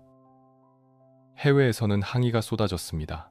작가들, 지식인들, 정치인들이 러시아 정교회를 비난했고 중세로 돌아가는가? 라고 조롱했으며 국제적 망신이었습니다. 톨스토이는 차분했습니다. 성명서를 발표했습니다. 나는 교회가 대표하는 종교를 믿지 않는다. 하지만 예수의 가르침은 믿는다. 파문은 내게 명예다. 더욱 유명해졌습니다. 더욱 영향력이 커졌고 더욱 위험해졌으며 정부는 더욱 난처해졌습니다. 1905년 혁명이 일어났습니다. 첫 번째 러시아 혁명이었습니다. 노동자들이 일어났고 농민들이 봉기했으며 차르 정권이 흔들렸습니다. 피해 일요일 사건이 터졌습니다. 평화로운 시위대를 군대가 쏘았고 수백 명이 죽었으며 러시아는 분노했습니다. 톨스토이는 글을 썼습니다. 나는 폭력을 할 수 없다 라는 제목이었습니다. 혁명가들을 비판했습니다. 폭력으로는 안 된다. 폭력은 더 큰 폭력을 낳을 뿐이다. 하지만 동시에 정부도 비판했습니다. 차르 정권은 부패했다. 토지를 독점했고 농민을 착취했으며 폭력으로 다스린다. 그리고 대안을 제시했습니다. 비폭력 저항이 답이다. 협력을 거부하라. 세금을 내지 마라. 군대에 가지 마라. 평화롭게 저항하라. 위험한 글이었습니다. 검열되었고 금서가 되었으며 비밀리에 돌았습니다. 정부는 톨스토이를 체포하고 싶었지만 할 수 없었습니다. 왜냐하면 전 세계가 지켜보고 있었기 때문입니다. 편지가 쏟아졌습니다. 매일 수십 통, 때로는 수백 통의 편지가 왔습니다. 전 세계에서 왔습니다. 찬양하는 편지, 질문하는 편지, 도움을 청하는 편지, 비난하는 편지도 있었습니다. 톨스토이는 답장을 썼습니다. 직접 썼고 성심성의껏 썼으며 70 넘은 노인이 밤늦게까지 편지를 썼습니다. 간디가 편지를 보냈습니다. 남아프리카에서 인도인 차별에 맞서 싸우고 있었고 톨스토이의 가르침을 실천하고 있었으며 조언을 구했습니다. 톨스토이는 기뻤습니다. 누군가 실천하고 있다. 답장을 썼고 격려했으며 끝까지 서신을 주고받았습니다. 비폭력은 가장 강한 힘이다. 계속하라. 포기하지 마라. 간디는 나중에 말했습니다. 톨스토이 없이 내 운동은 없었을 것이다. 방문객들은 계속 왔습니다. 러시아 전역에서, 유럽에서, 심지어 미국에서도 왔습니다. 톨스토이를 만나고 싶어 했고, 대화하고 싶어 했으며, 사진을 찍고 싶어 했습니다. 톨스토이는 지쳤습니다. 70 넘은 노인이 매일 수십 명을 만났고, 대화했으며, 에너지를 쏟았습니다. 소피아는 원망했습니다. 낯선 사람들에게는 친절하면서 가족에게는 차갑습니다. 톨스토이는 대답하지 않았습니다. 대답할 수 없었습니다. 1900년대 후반 톨스토이는 여든을 바라보고 있었습니다. 세계의 양심이었지만 가족의 적이었고 성인으로 추앙받았지만 아내에게 미움받았으며 위대했지만 고독했습니다. 밤마다 일기를 썼습니다. 나는 위선자다. 단순하게 살라고 가르치지만 저택에 산다. 재산을 버리라고 하지만 여전히 부자다. 사랑하라고 하지만 아내를 사랑하지 못한다. 괴로웠습니다. 진리를 알았지만 실천하지 못했고 가르쳤지만 가르친 대로 살지 못했으며 이상과 현실 사이에서 찢어졌습니다. 그리고 점점 확신했습니다. 떠나야 한다. 이 모든 것을 버리고 떠나야 한다. 그래야 진짜로 살 수 있다. 하지만 언제, 어떻게, 용기가 있을까? 몰랐습니다. 하지만 시간이 다가오고 있었습니다. 마지막 결단의 시간이 다가오고 있었습니다. 1910년 10월 톨스토이는 82살이었습니다. 노쇠했고 병약했으며 시간이 얼마 남지 않았다는 것을 알았습니다. 폴야나의 가을은 추웠습니다. 나뭇잎이 떨어졌고 바람이 차가웠으며 겨울이 다가오고 있었습니다. 집안의 분위기는 더 차갑습니다. 소피아는 점점 불안정해졌습니다. 밤마다 남편의 서재를 뒤졌고 비밀일기를 찾으려 했으며 유언장을 찾으려 했습니다. 톨스토이는 잠을 이룰 수 없었습니다. 문 여는 소리가 들렸고 발소리가 들렸으며 아내가 감시하는 것을 느꼈습니다. 감옥이다. 이것은 감옥이다. 10월 28일 밤 톨스토이는 침대에 누워 있었습니다. 잠이 오지 않았고 천장을 바라보았으며 생각에 잠겼습니다. 자정이 지났습니다. 복도에서 소리가 들렸습니다. 발소리였습니다. 소피아가 서재로 가고 있었습니다. 또 뒤지러 가는 것이었습니다. 톨스토이는 일어났습니다. 문을 열고 나갔는데 소피아가 서류를 뒤지고 있었습니다. 당신 또 뭘 하는 거요? 소피아는 돌아봤습니다. 당신이 뭘 숨기고 있는지 알고 싶어요. 나는 아무것도 숨기지 않소. 거짓말, 비밀일기가 있어요. 유언장도 있어요. 나한테 숨기고 있어요. 이제 그만하시오. 그만할 수 없어요. 당신이 진실을 말해야죠. 싸움이었습니다. 또 다시 싸움이었고 끝없는 싸움이었으며 톨스토이는 지쳤습니다. 방으로 돌아왔습니다. 앉아서 생각했습니다. 더는 견딜 수 없다. 결심했습니다. 떠나야 한다. 지금 당장 떠나야 한다. 새벽 5시. 톨스토이는 일어났습니다.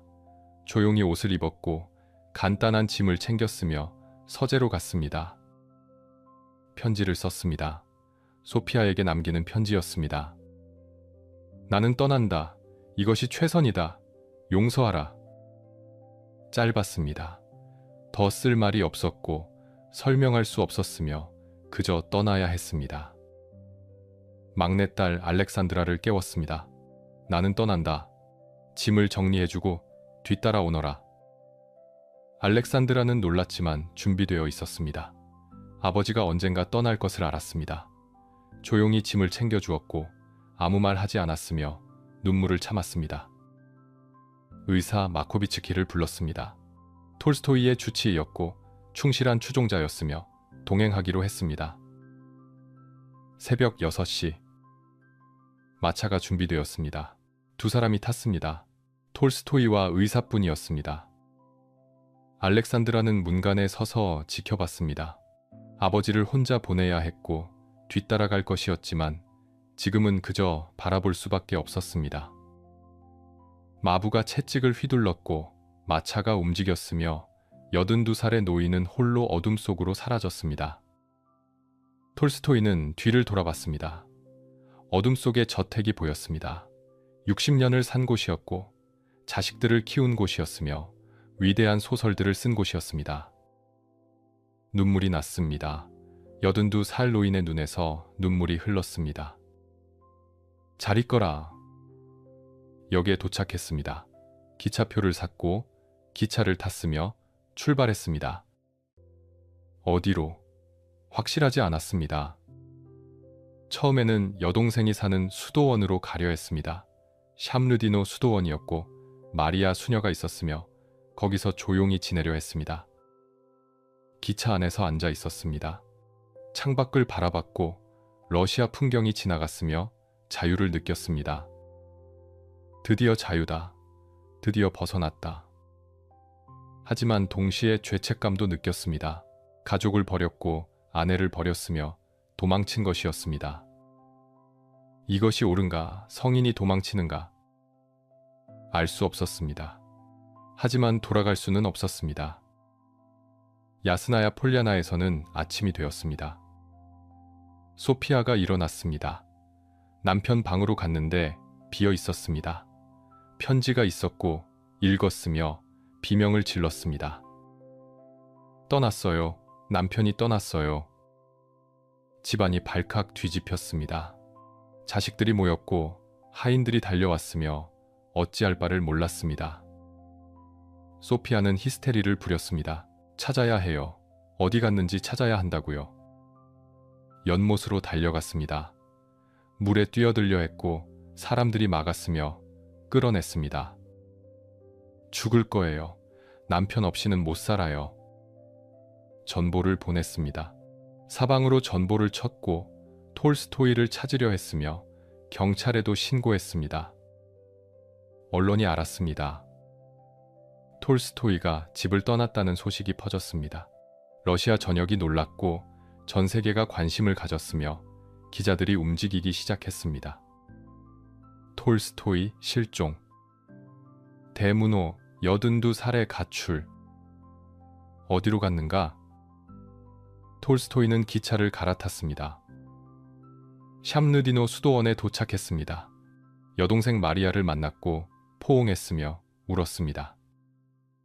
마리아, 나는 도망쳤다. 더는 견딜 수 없어서 도망쳤다. 마리아는 위로했습니다. 괜찮아요. 여기서 쉬세요. 하루를 보냈습니다. 수도원은 조용했고 평화로웠으며 톨스토이는 잠시 안정을 찾았습니다. 하지만 오래가지 못했습니다. 소피아가 찾아온다는 소식이 들렸습니다. 어떻게 알았는지 여기로 오고 있다는 것이었습니다. 톨스토이는 당황했습니다. 안 돼. 만날 수 없어. 또다시 시작될 것이다. 10월 31일 새벽. 다시 떠났습니다. 여동생에게 작별 인사도 제대로 못하고 황급히 떠났습니다. 어디로? 이제 정말 몰랐습니다. 계획도 없었고 목적지도 없었으며 그저 도망치고 있었습니다. 기차를 탔습니다. 날씨가 나빠졌습니다. 비가 내렸고 바람이 불었으며 추워졌습니다. 톨스토이는 떨었습니다. 82살의 노인이 기차 안에서 떨었습니다. 얇은 옷만 입고 있었고 감기 기운이 느껴졌으며 몸이 안 좋아졌습니다. 알렉산드라가 걱정했습니다. 아버지, 괜찮으세요? 괜찮다. 계속하자. 하지만 괜찮지 않았습니다. 열이 올랐고 기침이 시작되었으며 의식이 흐려졌습니다. 의사 마코비츠키가 진찰했습니다. 폐렴입니다. 즉시 내려야 합니다. 다음 역에서 내렸습니다. 아스타포보역이었습니다. 작은 역이었습니다. 아무도 모르는 곳이었고 지도에서 찾기도 어려웠으며 우연히 도착한 곳이었습니다. 역장이 도와줬습니다. 자신의 방을 내줬고 침대에 눕혔으며 의사를 불렀습니다. 톨스토이는 쓰러졌습니다. 폐렴이었습니다. 고열이었고 호흡이 가빴으며 위독했습니다. 전보가 나갔습니다. 톨스토이 아스타포보역에서 위독. 러시아 전역이 충격받았습니다. 전 세계가 관심을 가졌고 기자들이 몰려들었으며 이 작은 역이 갑자기 세계의 중심이 되었습니다. 가족들이 달려왔습니다. 자식들이 왔고 친구들이 왔으며 추종자들도 왔습니다. 소피아도 왔습니다.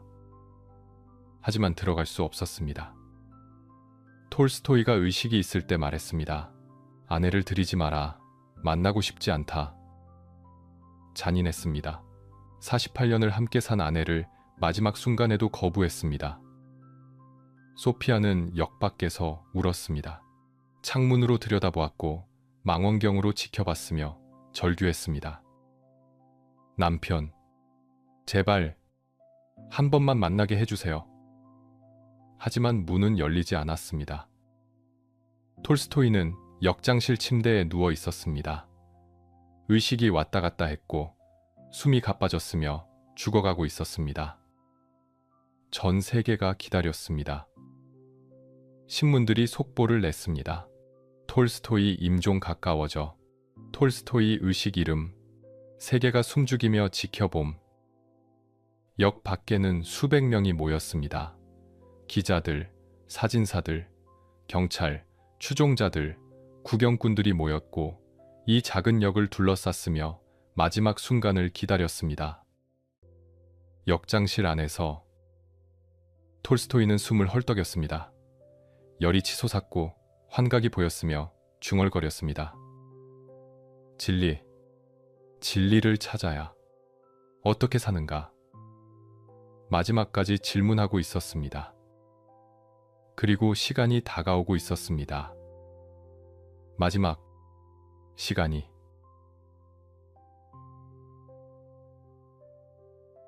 11월 첫째 주. 아스타포보역의 작은 방에서 톨스토이는 죽어가고 있었습니다. 침대에 누워 있었습니다. 82살의 노인이 폐렴으로 고통받았고 호흡이 가빴으며 의식이 왔다 갔다 했습니다. 역장실이었습니다.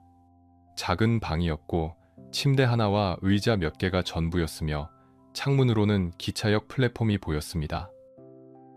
하지만 밖은 아수라장이었습니다. 기자들이 몰려들었습니다. 전 세계에서 왔습니다. 뉴욕 타임즈, 런던 타임즈, 파리의 르피가로, 베를린의 신문들, 수백 명의 기자가 이 작은 역을 포위했습니다. 망원경으로 창문을 들여다봤습니다. 사진기를 들고 기다렸고 전보기 앞에서 대기했으며 매시간 속보를 보냈습니다. 톨스토이 여전히 의식 없음. 톨스토이 고열 계속됨. 톨스토이 임종 임박. 전 세계가 숨죽이며 지켜봤습니다. 신문 일면은 톨스토이였고 사람들은 속보를 기다렸으며 시대의 종말을 느꼈습니다. 역 밖에는 소피아가 있었습니다. 서 있었습니다. 추운 날씨에 서서 창문을 바라봤습니다. 안이 보이지 않았지만 바라봤고 남편이 거기 있다는 것을 알았으며 들어가고 싶었습니다. 하지만 들어갈 수 없었습니다. 톨스토이가 거부했습니다. 의식이 있을 때 분명히 말했습니다. 아내를 들이지 마라. 자식들이 설득했습니다. 아버지, 어머니를 만나세요. 마지막입니다. 용서하세요. 톨스토이는 고개를 저었습니다. 안 돼. 그녀를 보면 또다시 시작될 것이다. 평화가 없다. 잔인했습니다. 하지만 톨스토이는 확고했습니다. 마지막 순간까지 자신의 원칙을 지키려 했고 타협하지 않으려 했으며 혼자 죽으려 했습니다. 소피아는 울었습니다. 역 밖에서 서서 울었습니다. 48년을 함께 산 남편, 13명의 아이를 낳아준 남편, 모든 원고를 베껴 쓴 남편, 그 남편이 저 안에서 죽어가는데 만날 수 없었습니다. 제발 한 번만, 마지막으로 한 번만. 하지만 문은 열리지 않았습니다. 방 안에서는 의사들이 분주했습니다. 마코비츠키 외에 다른 의사들도 왔고 진찰했으며 고개를 저었습니다. 폐렴이 악화되고 있습니다. 심장도 약해지고 있습니다. 시간이 얼마 남지 않았습니다. 자식들이 곁에 있었습니다. 세르게이, 타티아나, 알렉산드라 침대 옆에 앉아 있었고 아버지를 지켜봤으며 마지막을 준비했습니다. 톨스토이는 중얼거렸습니다. 의식이 흐릿했지만 가끔 말했습니다. 진리, 찾아야 한다. 어떻게 사는가? 신은 있는가? 마지막까지 질문하고 있었습니다. 82년을 살면서도 답을 찾지 못한 질문들, 그리고 이제 답을 들을 시간도 없었습니다. 11월 20일 새벽, 밤이 지나고 있었습니다. 촛불이 깜빡였고 방은 조용했으며 모두가 지켜보고 있었습니다. 톨스토이의 호흡이 약해졌습니다. 얕아졌고 불규칙해졌으며 끝이 가까워졌습니다. 새벽 5시, 의사가 맥박을 짚었습니다. 약했습니다. 너무 약했고 희미했으며 곧 채물 것 같았습니다. 알렉산드라가 아버지 손을 잡았습니다. 아버지. 톨스토이는 눈을 뜨려 했습니다. 흐릿했지만 딸이 보였고 입술이 움직였으며 무언가 말하려 했습니다. 사람들에게 말해줘. 목소리가 들리지 않았습니다. 무엇을 말하려 했을까요? 내가 얼마나 뭐라고요? 사랑했다고? 후회한다고? 미안하다고? 아무도 모릅니다. 새벽 6시, 호흡이 멎었습니다. 레프 니콜라예비치 톨스토이, 82살, 1910년 11월 20일, 새벽 6시 5분. 세상에서 가장 위대한 작가가 죽었습니다. 방이 조용해졌습니다. 아무도 말하지 않았고 아무도 움직이지 않았으며 잠시 시간이 멈춘 것 같았습니다. 의사가 확인했습니다. 돌아가셨습니다. 자식들이 울었습니다. 침묵 속에서 조용히 울었습니다. 밖에서는 누군가 소피아에게 달려갔습니다. 부인, 돌아가셨습니다. 소피아는 비명을 질렀습니다. 안 돼, 안 돼. 문으로 달려갔습니다. 이제는 막을 사람이 없었습니다. 문을 열고 들어갔습니다. 방으로 들어갔습니다. 침대 위에 남편이 누워 있었습니다. 눈을 감고 있었고 고요했으며 평화로워 보였습니다. 소피아는 무릎을 꿇었습니다. 남편의 손을 잡았고 입을 맞췄으며 울부짖었습니다. 여보, 미안해요. 용서해요. 제발. 하지만 대답은 없었습니다. 돌아가셨습니다. 영원히 떠났고 다시는 돌아오지 않을 것이며 끝이었습니다. 48년의 결혼, 13명의 자녀, 수많은 사랑과 수많은 싸움, 모든 것이 이렇게 끝났습니다. 작은 기차역에서 아내도 곁에 없이 홀로 역 밖에서 소식이 퍼졌습니다. 톨스토이 사망. 기자들이 전보를 쳤습니다.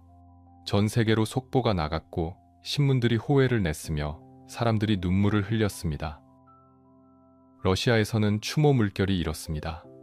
대학생들이 거리로 나왔고 노동자들이 일을 멈췄으며 모두가 애도했습니다. 유럽에서도 미국에서도 전 세계가 슬퍼했습니다. 시대가 끝났다. 인류의 양심이 사라졌다. 다시는 이런 거인이 나오지 않을 것이다. 시신은 야스나야 폴야나로 옮겨졌습니다. 특별 열차가 준비되었습니다. 관을 실었고 가족들이 따라갔으며 수천 명이 기차역에 모여 배웅했습니다. 야스나야 폴야나에 도착했습니다. 수만 명이 모였습니다. 농민들, 학생들, 노동자들, 귀족들, 모든 계층이 모였고 톨스토이를 배웅했으며 침묵 속에서 걸었습니다. 경찰이 긴장했습니다. 군중이 너무 많았고 혁명으로 번질까 두려웠으며 감시했습니다. 하지만 폭력은 없었습니다. 모두가 조용히 슬퍼했고 평화로웠으며 톨스토이가 원했던 대로였습니다. 묘지는 숲속이었습니다. 톨스토이가 원했던 곳이었습니다. 어릴 적 형과 놀던 곳이었고 초록 막대기의 비밀을 찾던 곳이었으며 평화로운 곳이었습니다. 십자가 없이 묻었습니다. 비석도 없었고 화려한 장식도 없었으며 그저 단순한 흙무덤이었습니다. 톨스토이가 원했던 대로였습니다. 화려하지 않게, 단순하게 한 사람의 인간으로. 관이 땅에 내려갔습니다. 흙이 덮었고 사람들이 침묵했으며 끝이었습니다. 레프 니콜라 예비치 톨스토이. 1828년에 태어나 1910년에 죽었습니다. 82년의 삶이었습니다. 완벽한 소설을 쓴 남자, 하지만 완벽한 삶을 살지 못한 남자. 진리를 찾았다고 했던 남자, 하지만 끝까지 질문했던 남자. 세상을 바꾼 남자, 하지만 자신의 가족은 바꾸지 못한 남자. 위대했지만 불완전했던 남자. 인간이었던 남자. 그리고 그것이 그를 더욱 위대하게 만들었습니다. 왜냐하면 그는 포기하지 않았기 때문입니다. 완벽하지 못했지만 완벽하려 애썼고 실패했지만 다시 시도했으며 마지막 순간까지 진리를 찾으려 했기 때문입니다. 숲속의 무덤은 조용합니다. 나무들이 바람에 흔들리고 새들이 지저귀며 평화롭습니다. 톨스토이가 찾던 평화가 거기 있습니다. 마침내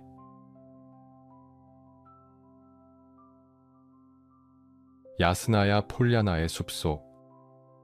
톨스토이의 무덤은 지금도 그곳에 있습니다. 십자가 없이, 비석 없이 그저 단순한 흙무덤으로 남아 있습니다. 나무들이 그늘을 드리우고 바람이 나뭇잎을 흔들며 조용합니다. 톨스토이가 원했던 그대로입니다. 그는 무엇을 남겼을까요? 두 편이 불멸의 소설을 남겼습니다. 전쟁과 평화와 안나 카레니나. 인류 문학의 정점이었고 영원히 읽힐 작품들이었으며 그의 천재성을 증명했습니다. 사상을 남겼습니다. 톨스토이주의라 불린 사상, 비폭력, 검소한 삶, 사랑의 실천, 간디에게 영감을 주었고 마틴 루터 킹을 움직였으며 세상을 바꿨습니다. 질문을 남겼습니다. 어떻게 살아야 하는가? 답을 찾지 못했지만 질문했고 평생 찾았으며 우리도 여전히 묻고 있습니다. 하지만 동시에 모순도 남겼습니다. 단순하게 살라고 가르쳤지만 저택에 살았습니다. 재산을 버리라고 했지만 부자로 죽었습니다. 사랑하라고 했지만 아내를 사랑하지 못했습니다. 위선자였을까요? 아닐 것입니다. 그는 진심이었습니다. 정말로 믿었고 정말로 살려고 했으며 정말로 고통받았습니다. 실패했지만 포기하지 않았고 불완전했지만 완벽하려 애썼으며 그것이 그를 위대하게 만들었습니다. 완벽한 사람은 공감할 수 없습니다. 하지만 불완전하지만 애쓰는 사람은 우리와 같습니다. 톨스토이는 우리와 같았습니다. 높은 이상을 품었지만 현실에 부딪혔습니다. 옳은 것을 알았지만 실천하지 못했고 사랑하고 싶었지만 상처 주었으며 자유롭고 싶었지만 갇혔습니다. 인간이었습니다. 그리고 그것이 그의 위대함입니다. 성인이 아니라 인간으로서 씨름했습니다. 신이 아니라 사람으로서 질문했고 완벽하지 않았지만 완벽하려 애썼으며 마지막 순간까지 포기하지 않았습니다. 82살에 집을 나섰습니다. 추운 밤에 도망쳤고 기차를 탔으며 죽기 직전까지 자유를 찾았습니다. 무모했을까요? 비겁했을까요? 아니면 용기였을까요? 아마 모두였을 것입니다. 인간의 선택은 단순하지 않습니다. 옳고 그름으로 나뉘지 않고 복잡하며 모순적이고 그래서 인간적입니다. 소피아는 어떻게 되었을까요?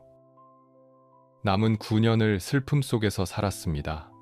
남편을 그리워했고 후회했으며 용서받지 못한 것을 괴로워했습니다. 1919년 세상을 떠났고 남편 곁에 묻히지 못했으며 다른 곳에 잠들었습니다. 비극이었습니다. 두 사람 모두에게 비극이었고 사랑했지만 상처 주었으며 함께했지만 외로웠습니다. 하지만 그들의 이야기는 거짓이 아니었습니다. 많은 부부가 이렇습니다. 사랑하지만 싸우고 함께 있지만 외로우며 이해하려 하지만 실패합니다. 톨스토이는 그것을 숨기지 않았습니다. 일기에 썼고 소설로 그렸으며 솔직했습니다. 그래서 우리는 그를 이해할 수 있습니다. 지금 우리는 무엇을 배울까요? 완벽해야 한다는 강박에서 벗어날 수 있습니다. 톨스토이도 완벽하지 못했습니다. 하지만 위대했습니다. 왜냐하면 포기하지 않았기 때문입니다. 이상을 가져도 됩니다. 실천하지 못하더라도 꿈꿀 수 있습니다. 톨스토이는 실패했지만 세상을 바꿨습니다. 그의 이상이 간디를 움직였고 간디가 인도를 자유롭게 했으며 그 영향은 계속되고 있습니다. 질문해도 됩니다.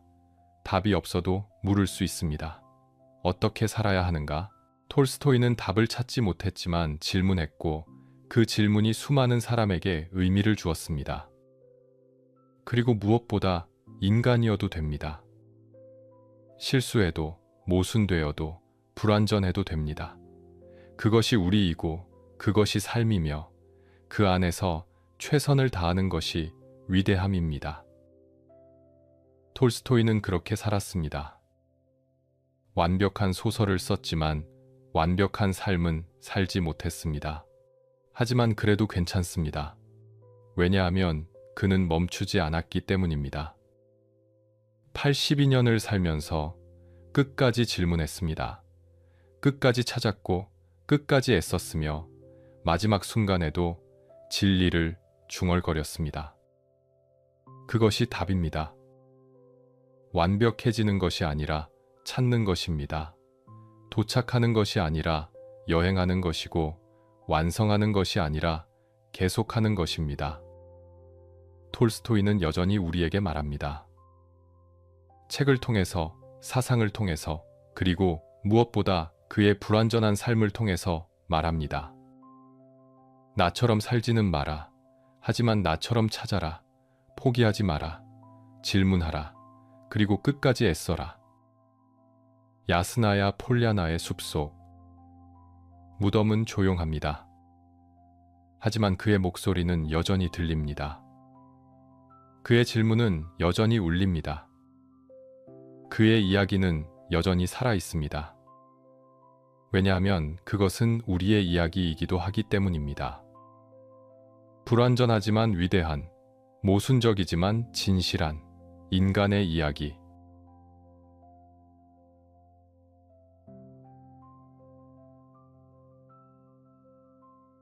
여기까지 레프 톨스토이의 이야기였습니다. 1828년 러시아 귀족 가문에서 태어났습니다. 고아가 되었고 방탕한 청년을 거쳐 전쟁터의 병사가 되었습니다. 세계적 작가가 되었고 영혼의 구도자가 되었으며 마침내 82살의 작은 기차역에서 생을 마감했습니다. 완벽한 소설을 쓴 남자, 하지만 완벽한 삶을 살지 못한 남자, 진리를 찾았다고 했던 남자, 하지만 끝까지 질문했던 남자, 세상을 바꾼 남자, 하지만 자신의 가족은 바꾸지 못한 남자, 위대했지만 인간이었던 남자. 그의 이야기는 우리에게 말합니다. 완벽하지 않아도 위대할 수 있다고, 실패해도 의미 있을 수 있다고, 불완전해도 아름다울 수 있다고. 오늘 하루 오랜 시간 동안 함께 해주셔서 감사합니다. 이 이야기가 여러분에게 작은 위로가 되었기를, 작은 영감이 되었기를, 그리고 무엇보다 나도 괜찮다는 용기를 드릴 수 있었기를 바랍니다. 이 채널은 역사 속 인물들의 진짜 이야기를 들려드립니다. 교과서가 아닌 사람의 이야기를, 영웅이 아닌 인간의 이야기를. 구독과 좋아요는 큰 힘이 됩니다. 알림 설정을 해두시면 새로운 이야기가 올라올 때 가장 먼저 만나보실 수 있습니다. 댓글로 다음에 듣고 싶은 인물을 남겨주세요. 여러분의 의견이 다음 이야기를 만듭니다. 그럼 다음 이야기에서 또 만나 뵙겠습니다. 시청해주셔서 감사합니다.